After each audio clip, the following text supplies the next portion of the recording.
Start off, I'm going to remove this engine cover, two 10mm nuts. Now you can want to just pull it up. There we go.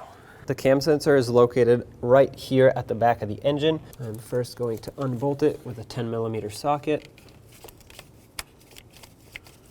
Looks like it's loose enough to where I can get it by hand now. And I can see the sensor moving, which is a good thing. Sometimes these get stuck inside the head. I'm going to hold the bolt in there actually, and then pull it off with the sensor. Around the cam sensor is an O-ring, and that's what's making it a little bit difficult to take out, but I'm wiggling it back and forth, pulling out, and there is the old cam sensor. The reason I kept the bolt in there is so I don't drop it.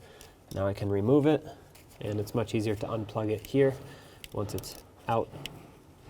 So squeeze on this tab here, remove the sensor, inspect your connection and make sure it's not corroded. Go ahead and plug in the new sensor, make sure it clicks.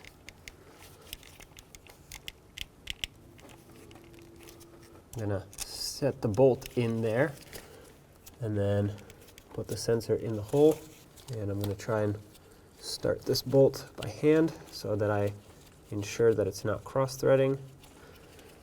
It's perfect. And with my small 1/4-inch ratchet, I'm going to go ahead and snug it up. This does not need to be very tight. It just needs to be snug so that the sensor gets seated in there all the way. Okay, that bottomed out and the sensor is seated all the way. That's perfect. I'm going to give it maybe 1/8 of a turn at most. That's nice and tight. Perfect.